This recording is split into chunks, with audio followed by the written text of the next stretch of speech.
Welcome to Movies Recap channel. Today I will show you a 2009 science fiction action horror film written and directed by Michael and Peter Spierig. The film takes place in a futuristic world overrun by vampires, and centers around a vampiric corporation which sets out to capture and farm the remaining humans while researching a substitute for human blood. In the very near future, the world has been transformed by a vampiric plague that began 10 years earlier with a single bat. The very beginning of the film sees a suicidal young girl, unable to live as a vampire, fleeing her family's home into direct sunlight, where she bursts into flames. Most of humanity has adapted to this new reality by becoming bloodsuckers, happily eschewing their frail mortality for immortality, but gaining a ceaseless craving for human blood. A big pharmaceuticals company, Bromley Marks, has exploited this need by becoming the premier harvester and supplier of human blood in North America. Life has gone on uninterrupted for most Americans, with most activity now occurring from dusk till dawn. Cars are adapted with opaque UV shielding during daytime driving, vanity mirrors have given way to video screens. Underground sidewalks are a pedestrian's new normal. Even your local barista can add another shot of AB positive to your morning coffee.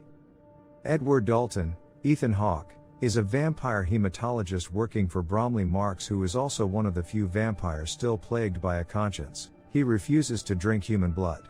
Edward and his team are working tirelessly on a safe blood substitute, as fresh human beings are rapidly becoming extinct. The optimistic Edward hopes that a blood substitute will negate the need for human blood entirely. Under the watchful eye of his boss, CEO Charles Bromley, a devilish Sam Neill, Edward and his team experience failure after bloody failure with test subjects ranging from death row inmates to army volunteers, one of whom literally explodes after infusion with the team's synthetic blood. Disappointed but undeterred, Charles paternally assures Edward that his work will eventually yield results. Edward himself takes a look at the facility's remaining stock of humans, who are suspended nude, barely alive, from giant rows of machinery and slowly drained of their blood, a scathing allegory of today's poultry and meat plants. It's also learned at a company briefing that starving, desperate vampires who drink their own blood experience rapid mutation into hideous, feral, bat-like creatures called underdwellers. Many of these underdwellers prey on other vampires at random, sparking much fear in the middle to upper classes of vampire society. On the way home, before dawn, Edward is gazing in his car's mirror video screen when he notices his ears are beginning to point. The first stages of transformation into an underdweller, and a clear sign that he needs to drink human blood soon, despite his own moral objections. Distractedly staring at his own image, Edward's modified Chrysler gets into a scrape with an SUV and skids onto the sidewalk. Getting out of his car to check if the other party is alright, he is shot through the arm by an arrow. Not a fatal blow for the undead, of course. Realizing the other car is full of humans led by a woman named Audrey, Claudia Carvin, Edward makes an impulsive decision to cover for them as the distant sirens of police are heard. Pulling the arrow out of his arm, he throws on his jacket and hides the humans in his car, turning on its daytime window shielding just as the cops arrive. Giving the cops a false lead to follow, he then lets the grateful humans out of his car. While in his car, Audrey noticed Edward's Bromley Marks ID badge, and wishes him a happy birthday as they flee. Edward assumes that's the last he'll ever see of these poor fugitives, for whom he did a good deed in order to assuage his conscience for his work with Bromley Marks. Finally arriving at his luxurious Bromley Marks domicile, Edward is set to get a good day's rest when he's interrupted by his home's security system. Edward's younger brother Frankie, Michael Dorman, a career soldier, has stopped by unannounced to celebrate his older birthday, 10 years of being 35. The two resume their old fighting, as Edward has never come to grips with the fact that his kid brother turned him into a bloodsucker in order to save him. He's also disgusted by Frankie's gift, a bottle of premium human blood, which Edward refuses to drink. In anger, Frankie shatters the bottle, which prompts an unwelcome, feral underdweller to enter through the still open back door. The bat-like intruder desperately licks blood from the shattered bottle off of the wall, but is soon beheaded by Frankie, mercifully ending its pitiful existence. Police soon arrive and ID the dead creature as a former gardener on the Bromley Marks estates. Frankie leaves, the police leave, and an exhausted Edward finally hopes to get some sleep just before he is met by yet another home intruder, Audrey, who holds a crossbow on the sympathetic vampire, telling him that there is someone he needs to meet. Driving his daytime shielded Chrysler to a rural wilderness, Edward parks his car under a massive shade tree, where he meets a grizzled, weathered man named Lionel Cormack, Willem Dafoe, who prefers to go by Elvis. Elvis is a car fanatic who drives a cherry '66 Ford Mustang. He also tells Edward that, like himself, he used to be a vampire, until a freak car accident ejected him from the car's daytime shielded front window into a nearby stream. The combination of burning sunlight and immediate soothing waters cured him, an allegory for the religious rite of baptism, restoring his once dead heart to its beating human status. Edward is intrigued, and Elvis guardedly accepts the vampire into the underground human resistance, of which Audrey is a member. Unfortunately, a distrustful Frankie has followed his older brother to the scene, leading an army convoy. Losing his beloved Mustang in a firefight, Elvis angrily incapacitates Frankie, and a fleeing Edward and company are forced to leave the unconscious vampire under the shade tree. Back in his shielded car, Edward, Elvis and Audrey are in the chase of their lives as they barely outrun the heavier army vehicles via a rundown bridge, which conveniently collapses. During their getaway, Audrey notices Edward staring longingly at her neck. Realizing her resistance movement needs the hematologist at peak capacity, she offers him a sip of her own blood to give the starving vampire some peace. The reluctant Edward drinks her sacrificial offering and immediately feels better. The human resistance is based at an old winery, which used to be run by Audrey's now deceased family in pre-pandemic days. Among the human resistors is another sympathetic vampire, Senator Turner, J. Ligaya, who offers his own cabin in the woods as refuge for a pending raid by the authorities.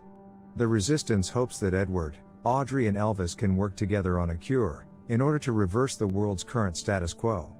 Other resistance members are sent out on nocturnal patrols in vans, searching for other surviving humans.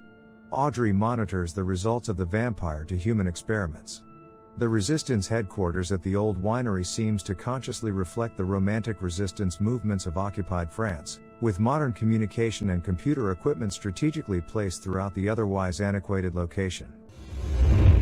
Edward soon realizes the vineyard has a large metal, airtight vat which can be exposed to sunlight. This will act as a test chamber, with Edward as a willing subject eager to restore his human status. With the authorities closing on the resistance vineyard, the group decides to do a series of Hail Mary tests on their hypothesis. Audrey remains outside the vat, monitoring Edward's null heartbeat, as he and Elvis use a combination of soaking wet blankets and brief exposure to flammable sunlight, reverse engineering the conditions that restored Elvis, in order to flash cure Edward.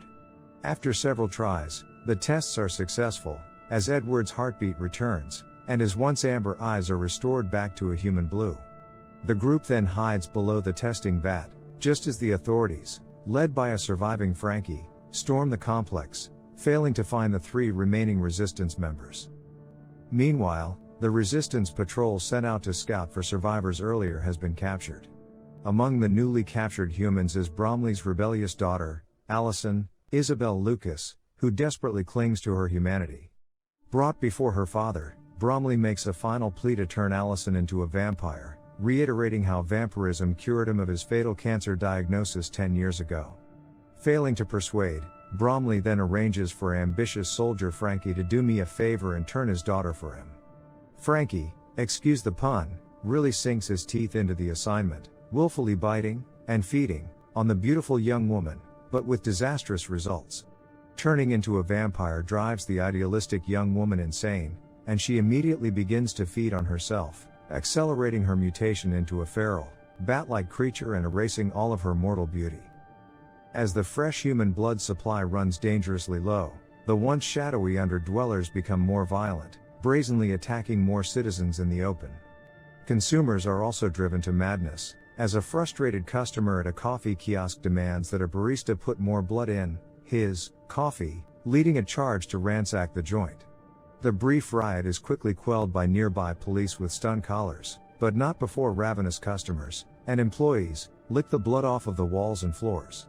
The military, with Frankie in their ranks, is charged with rounding up underdwellers and executing them en masse in public by leading them on tight metal leashes into sunlight, where they burst into flames. Among those rounded up for solar immolation is Allison, as Frankie is forced to watch. After their escape from the winery, the newly cured Edward joins Elvis and Audrey to Senator Turner's cabin in the woods for safety while they come up with a plan. Driving Elvis' classic Pontiac Trans Am, they arrive at the cabin to find their entire remaining resistance movement slaughtered, including a beheaded Senator Turner. Beheading, stakes to the heart and direct sunlight are the three surefire classic means of dispatching vampires in this universe. Realizing they have no more allies, the trio return to Edward's old Bromley Marks apartment complex, where other company scientists and executives live. It's there that Edward hopes to gain an ally in his former researcher colleague, Christopher Vince Colosimo. With the trio packing crossbows, they force their way into Christopher's place. Christopher is stunned when he realizes that Edward is human again. Feigning a call from an ex-wife, he leaves the room to call the authorities. While Edward wants to trust his former friend, his newfound friends persuade him not to, especially when they find Christopher's abandoned mobile phone, with work listed as the last call received. The trio has been ratted out, and they manage to escape, but not before Audrey is taken captive by Bromley's security forces. Frankie arrives, and seems willing to help his mortal brother after empathizing with Allison's tragic death. Antagonized by the untrusting Elvis, Frankie bites him and nearly kills him, but something strange happens. Frankie writhes in agony after drinking Daybreaker Elvis blood, and he becomes human as well. Drinking the blood of a cured vampire reverses the condition of vampirism. Audrey, held in Bromley's office, is being drained of blood for Bromley's personal consumption. He finds the fear in her blood particularly tasty. Taking the fight directly to his former boss, Edward allows himself to be captured by the building's security forces, and is escorted to Bromley's office, where he learns the company now has a viable artificial blood substitute, but still plans on hunting humans so that he may charge consumers even more for the real thing. It's no longer about substitution, but about creating an ironclad monopoly on human blood. Goading Charles into attacking him by mentioning his dead daughter, Edward is then bitten by his former boss, who soon crumbles to the floor, writhing in agony, just as Frankie did. Charles' eyes also change from amber to blue, as he is just a mortal, middle-aged man with cancer again. Blood-starved soldiers arrive, and begin to feast on Charles. Soon, each of those soldiers begin to change as well. With Charles out of the way, Edward rescues Audrey and they are met by soldiers. The newly mortal Frankie arrives and offers himself as a sacrifice in order for his older brother and Audrey to escape. The soldiers feed on Frankie, only to spasm painfully, as his transformed blood courses through their veins, beginning their own reversion back to humanity. From out of nowhere, Christopher appears and shoots each of the newly human soldiers in order to prevent further spread of the cure and maintain the company's place atop the, literal, blood money pyramid. The duplicitous Christopher is then killed by a well-placed bolt fired from the crossbow of a still-alive Elvis, who arrives in his Trans Am to rescue Edward and Audrey. As they drive off, Edward mentions that this cure might eventually bring humanity back.